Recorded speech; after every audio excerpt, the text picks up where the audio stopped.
South Africa then beating the West Indies, a very important game for Pakistan and particularly the West Indies here at the Wanderers in Johhannesburg. Let's have a look at the lineup. Pakistan first of all, that's their team, and Shoaib Mohammad comes in, son of the legendary Hanif Mohammad, joins Ramiz Raja there as opening batsman. Inzamam, who's shown lots of form here in his first game, Miander to follow, and Malik. A really strong batting lineup with the likes of Waqar Younis and Wasim Akram to bowl, along with Javed and Mushtaq Ahmed. Then we look at the West Indies side, which is unchanged, which the side was comprehensively beaten by South Africa. Lauren Haynes to open, followed by Simmons, Richardson and Hooper, with Gus Logie there as well, and the great four fast bowlers, Curtly Ambrose, Bishop, Walsh and Patterson.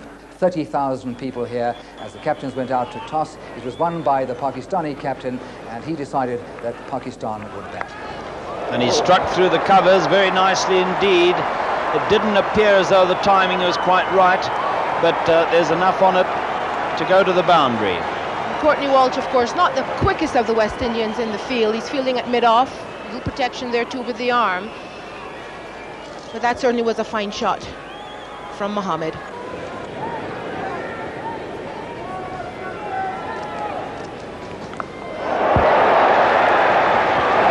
Simmons not being able to make the save. That was a hook shot, well played. Simmons just seemed to be having a little difficulty in picking up the ball in the crowd's background. Once before he moved a little bit late. Tremendous shot, he really hit that very hard indeed. He kept the ball down, and Simmons just a little late on it. Good attempt by him, but the ball I think moving a bit too quickly for him.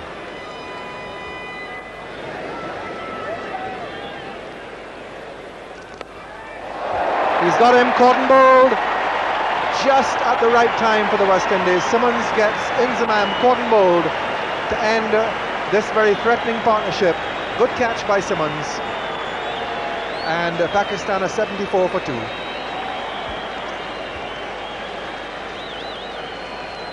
Very fine catch.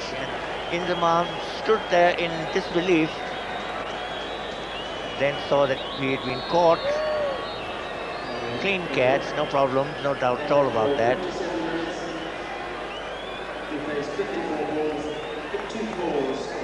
So Inzamam caught and bowled by Phil Simmons for 23. Pakistan 74 for 2 in the 20th over.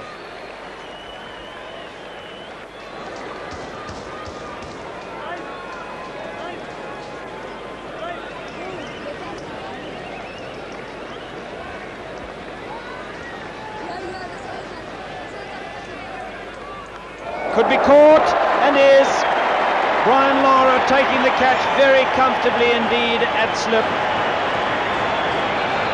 And Ian Bishop has got the wicket of Shoaib Mohammad just one short of his 50. And Pakistan are 100 for 3.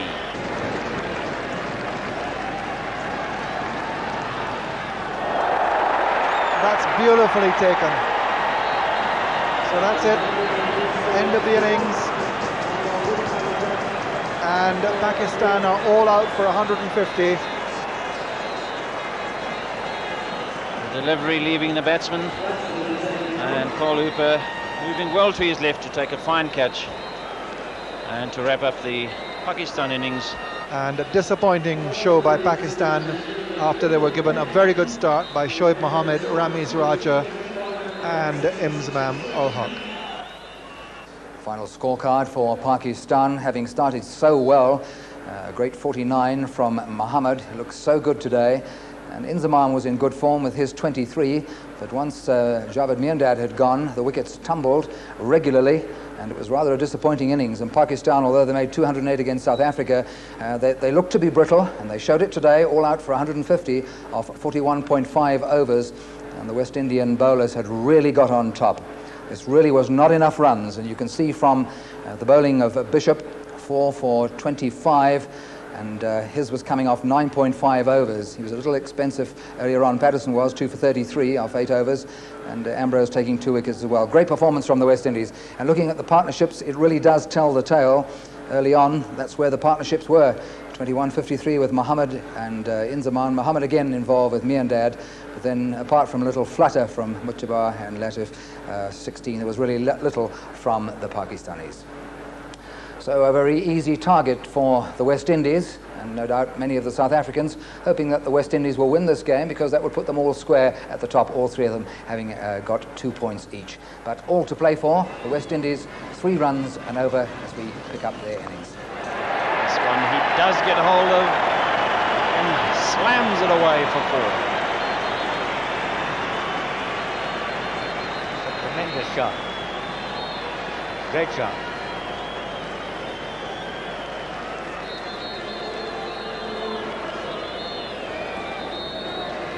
Rocks on the back foot and really crashes it into the boundary. He's 5, Haynes is 5. It's 19 for no wicket. Azam Akram, the new Pakistan captain. Desmond Haynes also captained the West Indies at one time. And he's really put that away very well. Rocked on the back foot.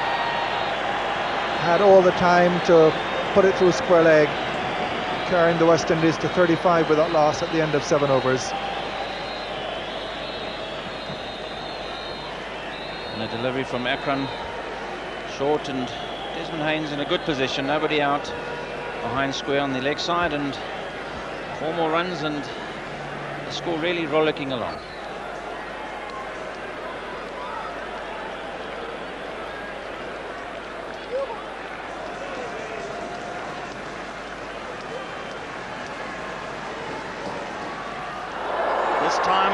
Big shot for LBW, and it's a better one, and a long decision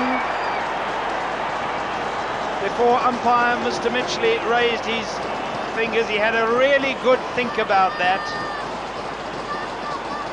and Simmons for the second time in this series out LBW, and he's not amused, as he was also unhappy in Port Elizabeth.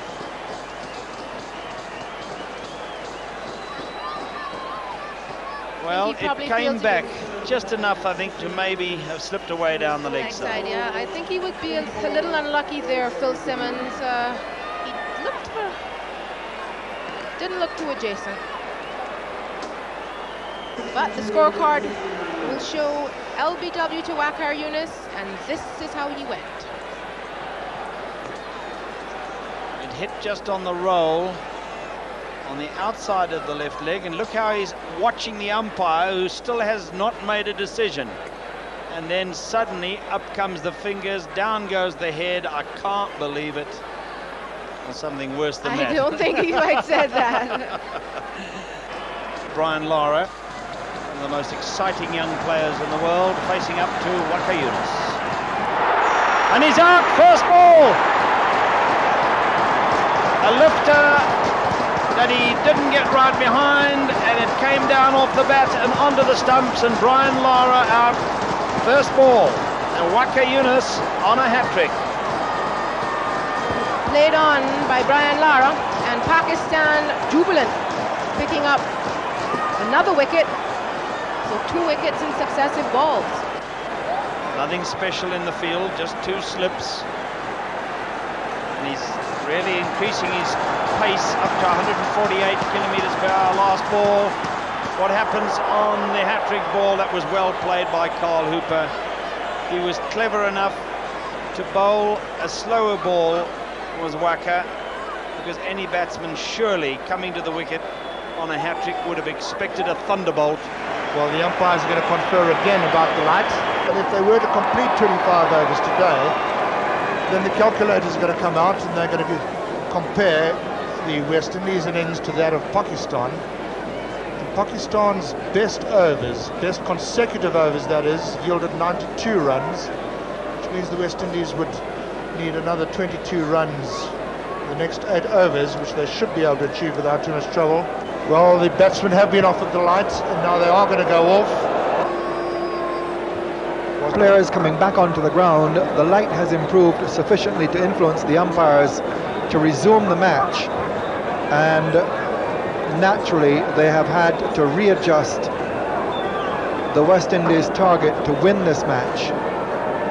They've been off for 2 hours, in which time there was a sprinkle of rain. It really was the poor light which caused the long adjournment. So it's 106 to win now. 106 to win from 27 overs.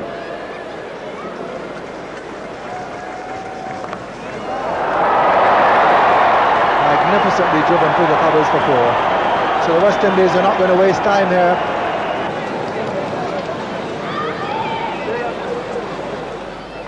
So the West Indies, instead of having 150 off 50 overs, were asked to get 106 off 27. Now they're within 1 run. And Shoaib now to Haynes. And that's it for the West Indies, as Desmond Haynes completes the victory with a boundary. So Haynes will in fact get his half-century, an unbeaten half-century with the 4, and the West Indies have won by 8 wickets, a reduced match, so that after the first 3 matches of the competition, the teams are dead even, each with a victory and each with a loss. And there's Desmond Haynes, half-century with that boundary which won the match, and the West Indies finish at 109 for 2, winning by